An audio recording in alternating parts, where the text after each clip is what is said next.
नमस्कार, मैं assistant professor Sunaina Dwivedi. हमारा विषय है समाजशास्त्र। आज हम बीए फर्स्ट ईयर के बच्चों के लिए सामाजिक समूह के बारे में कुछ बताना चाहते हैं। सामाजिक समूह क्या होता है? देखो बच्चों, व्यक्ति एक सामाजिक प्राणी होता है, सभी को पता है। सामाजिक प्राणी होने के साथ साथ वह भौतिक प्राणी भी होता है। उसकी बहुत सारी भौतिक आवश्यकताएं होती हैं। वह भौतिक सुख सुविधा पाना चाहता है। इन सभी भौतिक आवश्यकताओं को वह व्यक्ति अकेले पूरा नहीं कर सकता है। कोई भी व्यक्ति अकेले पूरा नहीं कर सकता है। इन भौतिक सुख सुविधाओं को पूरा करने के लिए एक व्यक्ति अन्य कई व्यक्तियों से अपना संपर्क बनाता है, या अन्य व्यक्तियों के साथ मिलता है, या उनसे अंतः संबंध बनाता है, या किसी प्रकार का अंतः संबंध रखता है। जब इस प्रकार का संबंध रखता है तो वह कहीं ना कहीं एक प्रकार का समूह का निर्माण करता है, या समूह में जुड़ता है। इस प्रकार से हमारा सामाजिक समूह निर्मित होता है। नॉर्मल साधारण शब्दों में हम देखते हैं सामाजिक समूह दो शब्दों से मिलकर बना होता है, सामाजिक और समूह। सामाजिक का मतलब होता है समाज से संबंधित, और समूह का मतलब होता है दो या दो से अधिक। सामाजिक मतलब समाज से संबंधित, मतलब हमारे समाज से संबंधित है, और समूह का मतलब होता है दो या दो से अधिक। अब दो या दो से अधिक व्यक्ति भी हो सकते हैं। समूह केवल समूह है, हम सामाजिक समूह अभी नहीं बोल रहे हैं, केवल समूह है। तो समूह दो या दो से अधिक व्यक्ति हो सकते हैं, दो या दो से अधिक वस्तु हो सकती है, दो या दो से अधिक पुस्तक रख दो, दो या दो से अधिक पेन रख दो, आप कुछ भी बोल सकते हो, उसको भी हम समूह कह देते हैं। अब हम पढ़ते हैं समूह का अर्थ क्या होता है। समूह का अर्थ क्या होता है बेटा? समूह का तात्पर्य दो या दो से अधिक व्यक्तियों या वस्तुओं का एक संग्रह या एकता होती है, हम इसको समूह कहते हैं। अब समूह की हम कुछ परिभाषा पढ़ लेते हैं, एक दो परिभाषा पढ़ लेते हैं। समूह किसी वस्तु की, एक परिभाषा है हमारी बोगार्डस के अनुसार, समूह किसी वस्तु की इकाइयों की संख्या है।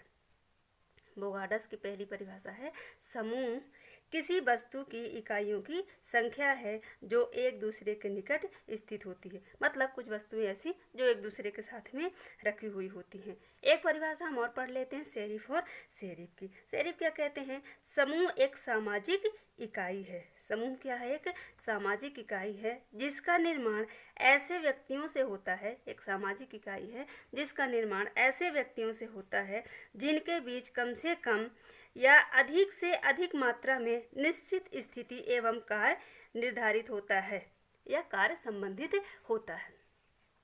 अब बच्चों हम क्या पढ़ना है हमको? सामाजिक समूह। अब सामाजिक समूह क्या होता है?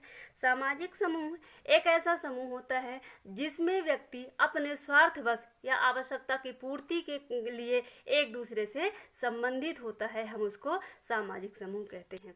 हम थोड़ा सा और पढ़ लेते हैं, समूह और सामाजिक समूह में थोड़ा सा अंतर देख लेते हैं। समूह क्या होता है? हम कहीं भी एकत्रित हो जाते हैं, यदि भीड़ भाड़ इकट्ठे हो गई, हम उसको समूह का नाम दे देते हैं। लेकिन वह सामाजिक समूह तब बनता है जब हम उन सभी व्यक्तियों से किसी न किसी स्वार्थवश मिलते हैं, या कोई न कोई आवश्यकता की पूर्ति के लिए मिलते हैं, तो हम इस प्रकार के समूह को साधारण शब्दों में सामाजिक समूह कहते हैं। अब हम सामाजिक समूह की भी कुछ परिभाषाएं देख लेते हैं। पहली परिभाषा है ग्रीन की। समूह व्यक्तियों का संग्रह है जो स्थायी है, जिसके एक या अधिक सामान्य हित या क्रिया है, तथा जो संगठित है। ग्रीन क्या कहते हैं बच्चों? वापस से सुनना। ग्रीन क्या कहते हैं? ग्रीन कहते हैं समूह व्यक्तियों का संग्रह है। व्यक्ति जो हम सब मिलकर समाज का निर्माण करते हैं, समूह व्यक्तियों का संग्रह है जो स्थायी है, जो हम साथ मिलते हैं और बनाते हैं और स्थायी होता है, जिसके एक या अधिक सामान्य हित या क्रियाएं हैं, तथा जो संगठित हैं, जिनका कुछ न कुछ स्वार्थ होता है, हित होता है, जिसके कारण हम संगठित होते हैं। एक हम और पढ़ लेते हैं बेटा बोगार्डस की। बोगार्डस क्या कहते हैं? सामाजिक समूह को अनेक व्यक्तियों की एक संख्या के रूप में सोचा जा सकता है। हम समूह किसे कहते हैं? बोगार्डस किसे कहते हैं? समूह सामाजिक समूह को अनेक व्यक्तियों की एक संख्या के रूप में सोचा जा सकता है। जहाँ अनेक व्यक्ति एक साथ मिलते हैं, किसी न किसी हित के लिए मिलते हैं, हम उसको समूह का नाम दे देते हैं। अब बच्चों हम पढ़ लेते हैं सामाजिक समूह की कुछ विशेषताएं।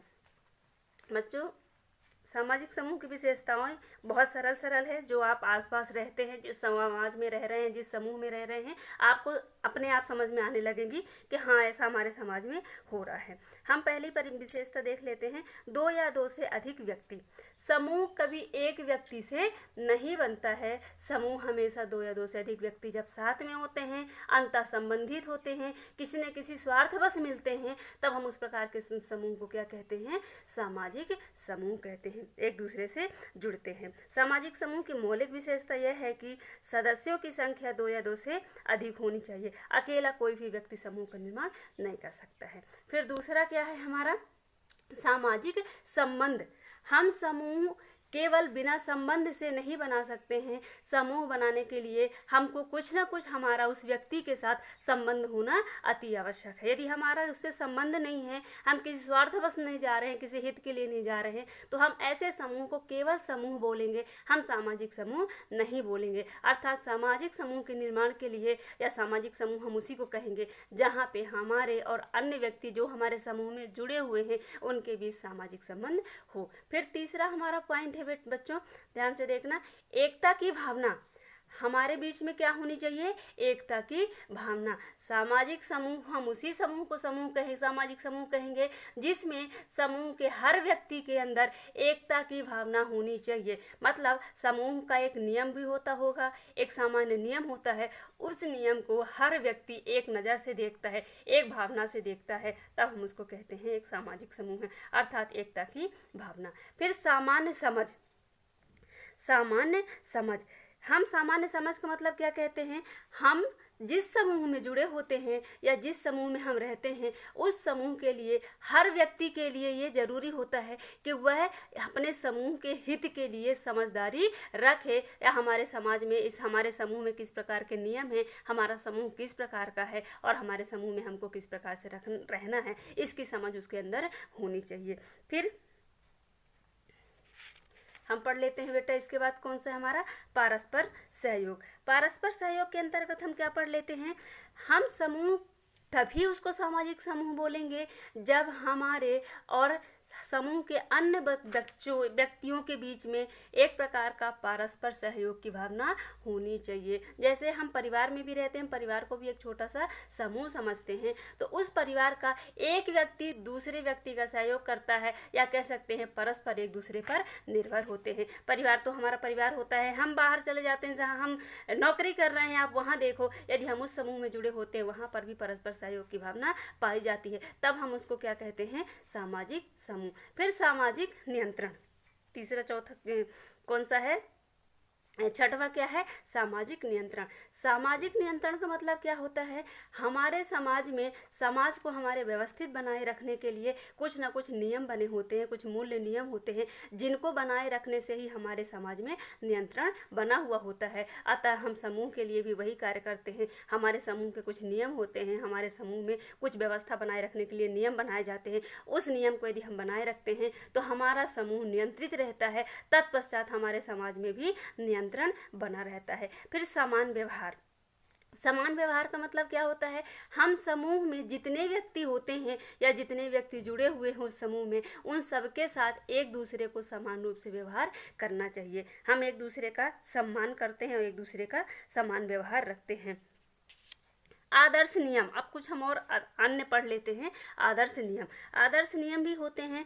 आदर्श नियम का मतलब क्या होता है? हमारे समाज में, पहले बता चुके, हमारे समाज में कुछ नियम होते हैं जिनको हम आदर्श कहते हैं। आदर्श क्यों कहते हैं? क्योंकि वो विशिष्ट होते हैं, जिनके कारण हमारे समूह का नियंत्रण होता है, समूह का हमारे नियमन होता है, समूह में हमारे व्यवस्था बनी होती है, समूह के हर व्यक्ति के साथ में समानता का व्यवहार होता है। ऐसे नियम का पालन करते हैं, जिसको हम क्या कहते हैं? आदर्श नियम। इस प्रकार हम सामाजिक समूह को समझ सकते हैं। बच्चों, आपको हमारा सामाजिक समूह कैसा लगा? थोड़ा सा हम सामाजिक समूह में और बता देते हैं। समूह में, सामाजिक समूह हमारा 2-3 प्रकार का होता है। पहला होता है प्राथमिक समूह, दूसरा होता है द्वितीयक समूह और तीसरा होता है अर्ध समूह। प्राथमिक समूह में बेटा हम क्या देखते हैं? प्राथमिक समूह वह समूह होता है जिसमें हमारा प्रत्यक्ष संबंध पाया जाता है, आमने सामने का संबंध पाया जाता है। जैसे हमारा परिवार हो गया, हमारा पड़ोस हो गया, हमारा हमारा बच्चा जहाँ खेलने जाता है उसका क्रीड़ा मंडली हो गई। इस प्रकार के समूह को हम क्या कहते हैं?